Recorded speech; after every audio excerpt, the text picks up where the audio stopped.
mi velita Spooky.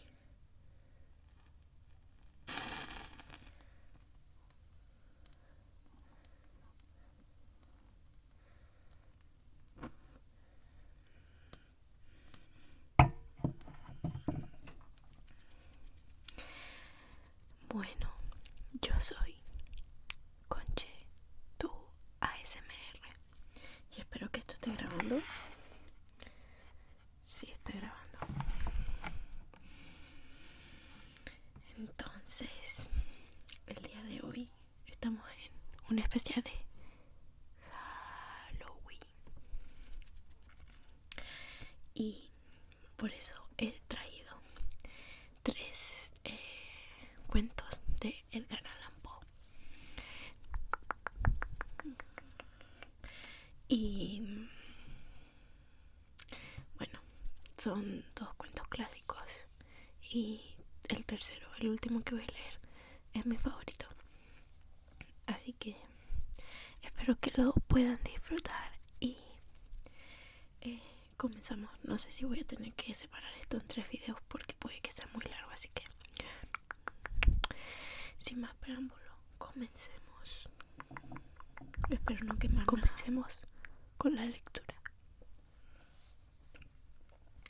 El primer cuento es El gato negro. No espero ni pido que alguien crea en el extraño, aunque simple relato que me dispongo a escribir. Loco estaría si lo esperara, cuando mis sentidos rechazan su propia evidencia. Pero no estoy loco, y sé muy bien que esto no es un sueño. Mañana voy a morir, y quisiera aliviar hoy mi alma. Mi propósito inmediato consiste en poner de manifiesto, simple, sucintamente y sin comentarios, una serie de episodios domésticos. Las consecuencias de esos episodios me han aterrorizado, me han torturado y por fin me han destruido. Pero no intentaré explicarlos. Si para mí han sido horribles, para otros resultarán menos espantosos que barrocos. Más adelante tal vez aparecerá alguien cuya inteligencia reduzca mis fantasmas a lugares comunes. Una inteligencia más serena, más lógica y mucho menos excitable que la mía, capaz de ver en las circunstancias que temerosamente describiré una vulgar sucesión de causas y efectos naturales. Desde la infancia me destaqué por la docilidad y bondad de mi carácter. La temura que abrigaba mi corazón era tan grande que llegaba a convertirme en objeto de burla para mis compañeros. Me gustaban especialmente los animales, y mis padres me permitían tener una gran variedad. Pasaba a su lado la mayor parte del tiempo, y jamás me sentía más feliz que cuando les daba de comer y los acariciaba. Este rasgo de mi carácter creció conmigo, y cuando llegué a la virilidad, se convirtió en una de mis principales fuentes de placer. Aquellos que alguna vez han experimentado cariño hacia un perro fiel y sagaz no necesitan que me molesten explicarles la naturaleza o la intensidad de la retribución que recibía. Hay algo en el generoso y abnegado amor de un animal que llega directamente al corazón de aquel que con frecuencia ha probado la falsa amistad y la frágil fidelidad del hombre.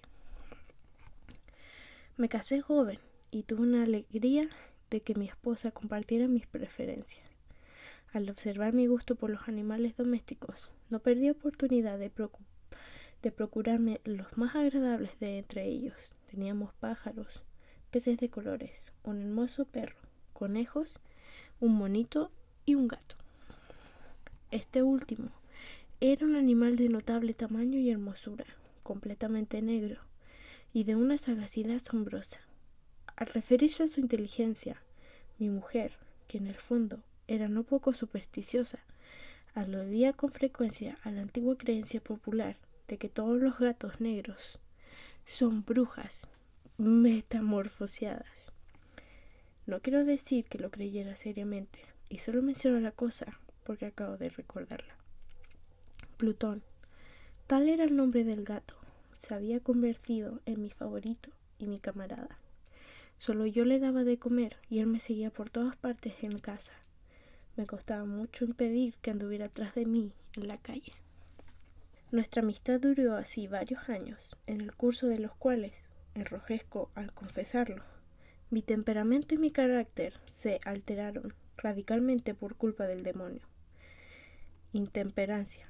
Día a día me fui volviendo más melancólico, irritable e indiferente hacia los sentimientos ajenos.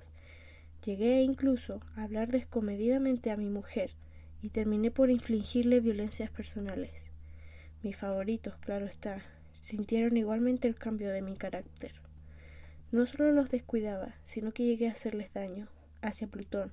Sin embargo, conservé suficiente consideración como para abstenerme de maltratarlo, cosa que hacía con los conejos, el mono y hasta el perro, cuando por casualidad o movidos por el afecto se cruzaban en mi camino.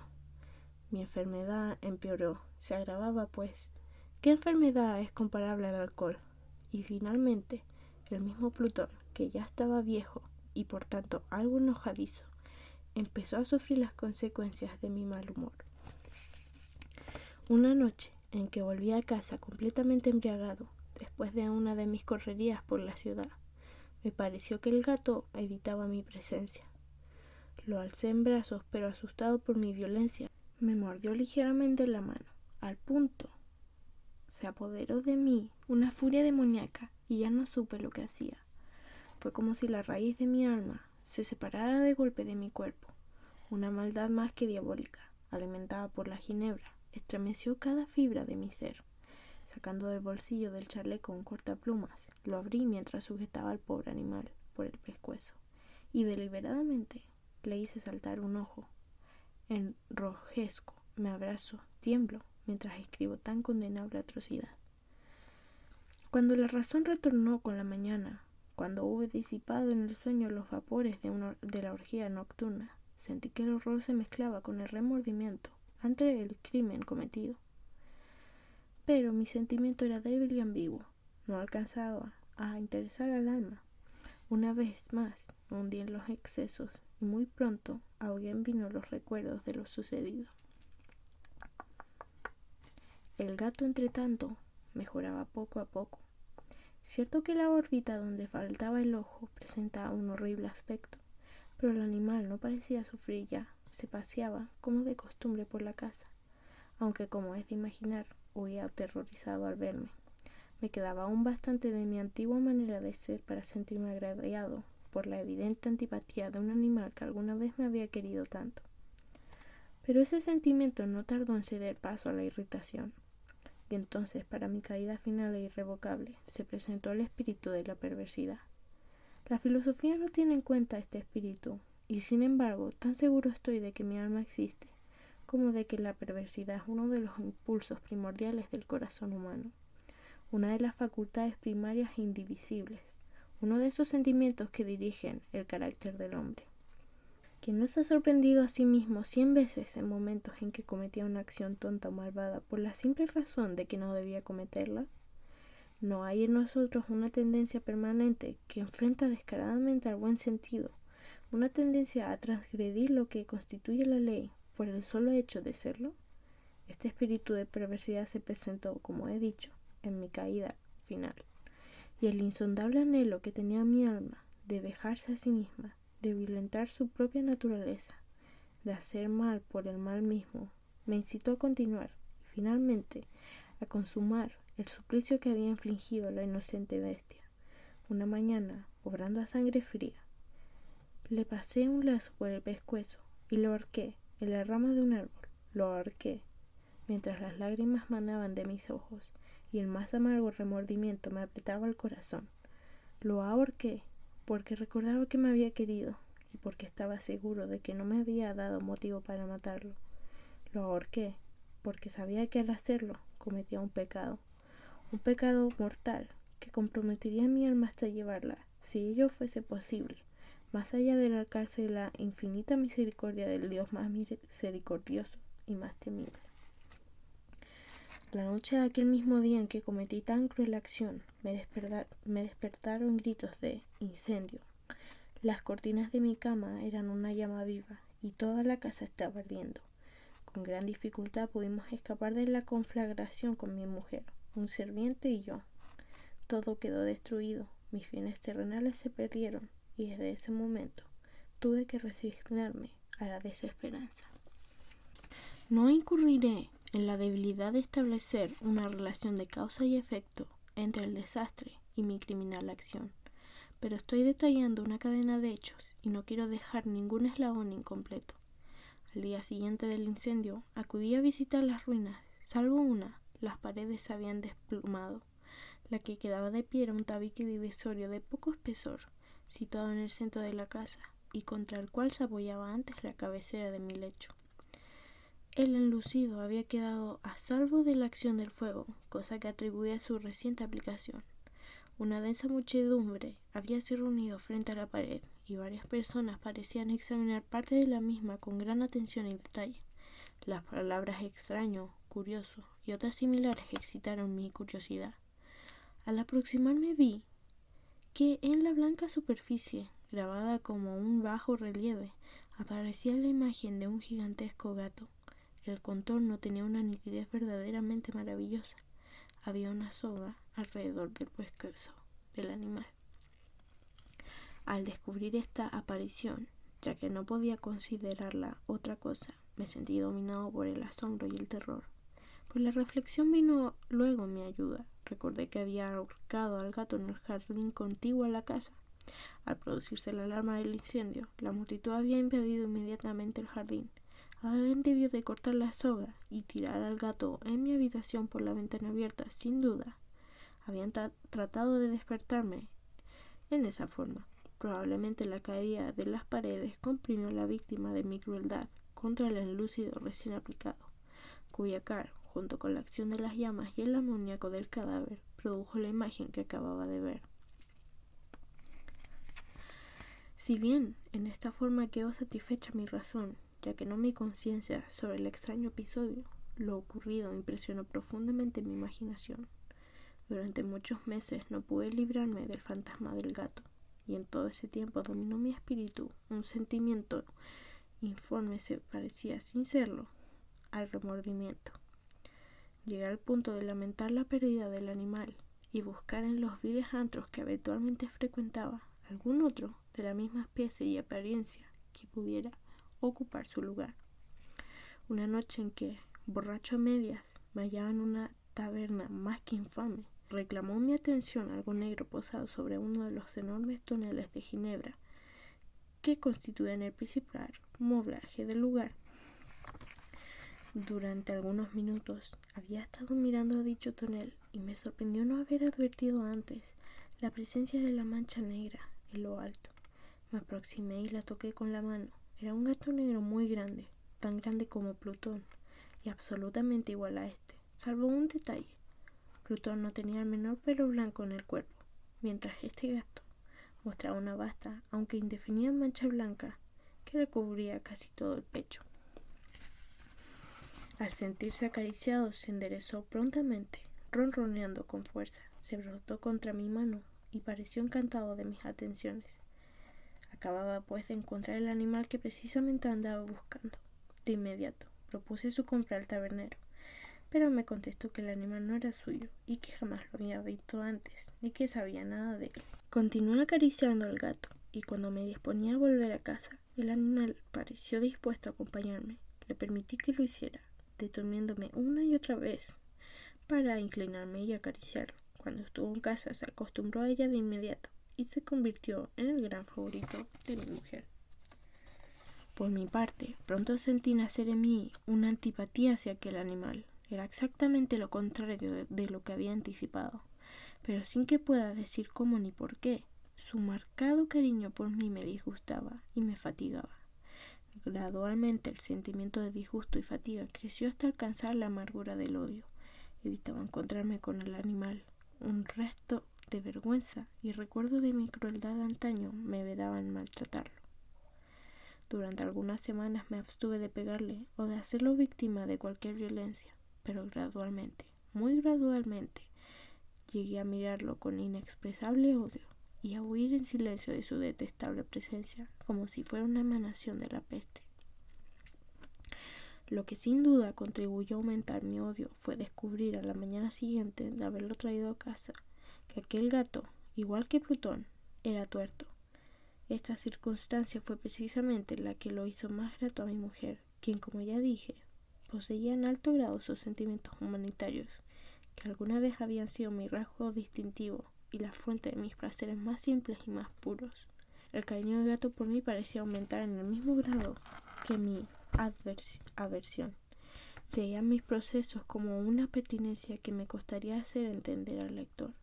Donde quiera que me sentara, venía a ovillarse bajo mi silla o saltaba a mis rodillas, prodigándome sus odiosas caricias.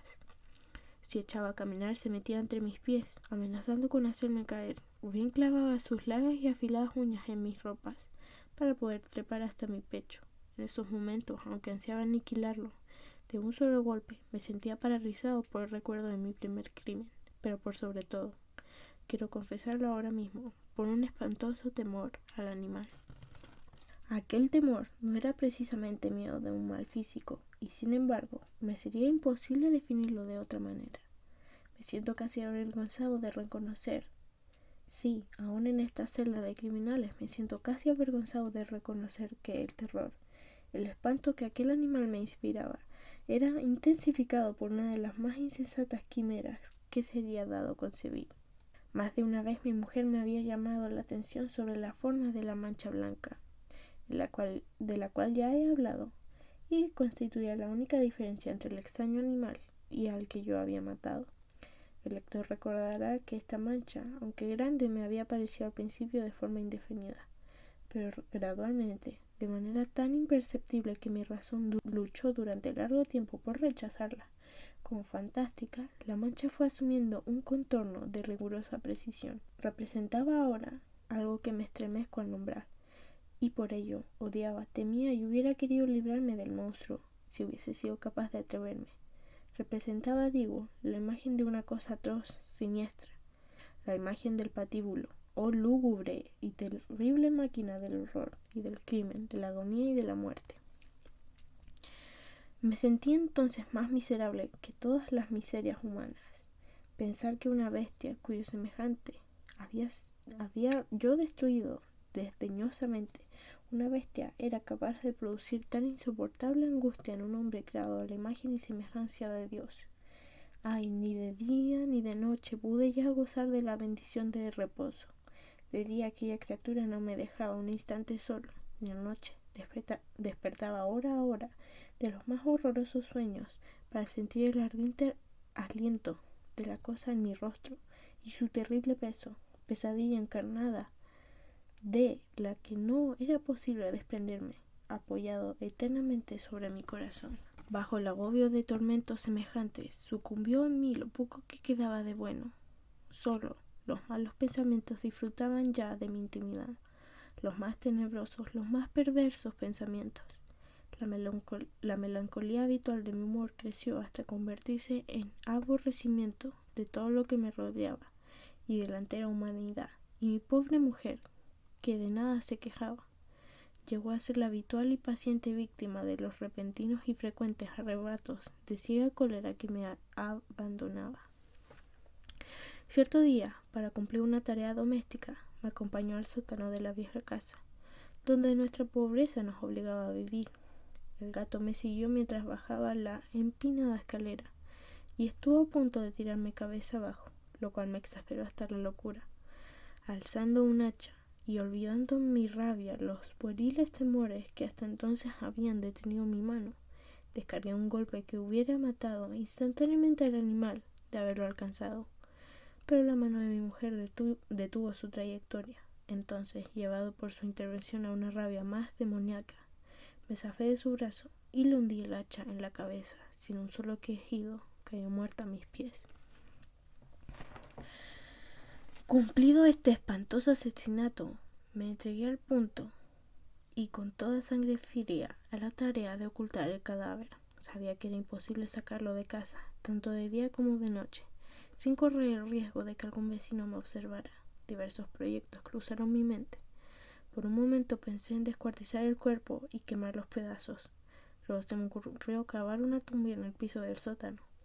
Pensé también si no convenía arrojar el cuerpo al pozo del patio o meterlo en un cajón, como si se tratara de una mercadería común, y llamar a un mozo de cordel para que lo retirara de casa. Pero al fin di con lo que me pareció el mejor expediente y decidí emparedar el cadáver en el sótano, tal como se dice que los monjes de la Edad Media emparedaban a sus víctimas. El sótano se adaptaba bien a este propósito. Sus muros eran de material poco resistente y estaban recién revocados con un mortero ordinario, que la humedad de la atmósfera no había dejado endurecer. Además, en una de las paredes se veía la salidera de una falsa chimenea, la cual había sido rellenada y tratada de manera semejante al resto del sótano. Sin lugar a dudas sería muy fácil sacar los ladrillos en esa parte, introducir el cadáver y tapar el agujero como antes, de manera que ninguna mirada pudiese descubrir algo sospechoso. No me equivocaba en mis cálculos. Fácilmente saqué los ladrillos con ayuda de una palanca, y luego de colocar cuidadosamente el cuerpo contra la pared interna, lo mantuve en esa posición mientras aplicaba de nuevo la mampostería en su forma original. Después de procurarme argamasa, arena y cerda, preparé un enlucido que no se distinguía del anterior y revoqué cuidadosamente el nuevo enladrillado. Concluida la tarea, me sentí seguro de que todo estaba bien. La pared no mostraba la menor señal de haber sido tocada. Había barrido hasta el menor fragmento de material suelto. Miré en torno, triunfante, y me dije: aquí por lo menos no he trabajado en vano. Mi paso siguiente consistió en buscar a la bestia causante de tanta desgracia, pues al final me había decidido matarla. Si en aquel momento el gato hubiera surgido ante mí, su destino habría quedado sellado, pero por lo visto, el astuto animal, alarmado por la violencia de mi primer acceso de cólera, se cuidaba de aparecer mientras no cambiaba mi humor. Imposible describir o imaginar el maravilloso alivio que la ausencia de la detestada criatura trajo a mi pecho. No se presentó aquella noche, y así por primera vez desde su llegada a la casa pude dormir profunda y tranquilamente. Sí, pude dormir, aun con el peso del crimen sobre mi alma. Pasaron el segundo y el tercer día, y mi atormentador no volvía. Una vez más respiré como un hombre libre. Aterrado, el monstruo había huido de casa para siempre. Ya no volvería a contemplarlo. Gozaba de una suprema felicidad, y la culpa de mi negra acción me preocupaba muy poco. Se practicaron algunas averiguaciones, a las que no me costó mucho responder. Incluso hubo una perquisición en la casa, pero naturalmente no se descubrió nada. Mi tranquilidad futura me parecía asegurada. El cuarto día del asesinato, un grupo de policías se presentó inesperadamente y procedió una nueva y rigurosa inspección. Convencido de que mi escondrijo era impenetrable, no sentí la más leve inquietud. Los oficiales me pidieron que los acompañara en su examen. No dejaron hueco ni rincón sin revisar. Al final, por tercera o cuarta vez, bajaron al sótano. Lo seguí sin que me temblara un solo músculo. Mi corazón latía tranquilamente, como el de aquel que duerme en la inocencia. Me pasé de un lado al otro del sótano. Había cruzado los brazos sobre el pecho y andaba tranquilamente de aquí para allá. Los policías estaban completamente satisfechos y se disponían a marcharse. La alegría de mi corazón era demasiado grande para reprimirla. Ardían deseos de decirles por lo menos una palabra como prueba de triunfo y confirmar doblemente mi inocencia. Caballeros, dije, por fin, cuando el grupo subía la escalera, me alegro mucho de haber disipado sus sospechas. Les deseo felicidad y un poco más de cortesía. Dicho sea de paso, caballeros, esta casa está muy bien construida. En mi frenético deseo de decir alguna cosa con naturalidad, casi no me daba cuenta de mis palabras. Repito que es una casa de excelente construcción. Estas paredes, ya se marchan ustedes, caballeros, tienen una gran solidez. Y entonces, arrastrado por mis propias bravatas, golpeé fuertemente con el bastón que llevaba en la mano sobre la pared del enladrillado, tras de la cual se hallaba el cadáver de la esposa de mi corazón. Que Dios me proteja y me libre de las garras del archidemonio. Apenas había cesado el eco de mis golpes cuando una voz respondió desde el centro de la tumba, un quejido sordo y entrecortado al comienzo, semejante al sollozar de un niño, y que luego creció rápidamente hasta convertirse en un largo, agudo y continuo alarido, anormal, como inhumano, un aullido, un clamor de lamentación, mitad de horror, mitad de triunfo, como solo se puede haber brotado en el infierno de la garganta de los condenados en su agonía y de los demonios exultantes de la condenación. Hablar de lo que pensé en ese momento sería locura. Presa del vértigo, fui tambaleándome hasta la pared opuesta. Por un instante el grupo de hombres en la escalera quedó paralizado por el terror. Luego, una docena de robustos brazos atacaron la pared, que cayó de una pieza. El cadáver, ya muy corrompido y manchado de sangre coagulada, apareció de pie ante los ojos de los espectadores. Sobre su cabeza, con la roja boca abierta y el único ojo como de fuego, estaba agazapada la horrible bestia cuya astucia me había inducido al asesinato y cuya voz delatadora me entregaba al verduro. Había emparedado al monstruo en la tumba. Fin. Estuvo realmente muy largo ese cuento. Mucho texto. Mucho texto. Bueno, pensé que iba a ser más cortito, así que sí o sí voy a separar esto en 3 videos. Y espero que les haya gustado este cuentito un poco extenso. Intenté leerlo lo mejor posible. Así que bueno, se despide su amiga de siempre, su amiga del alma. Conche, tú vas a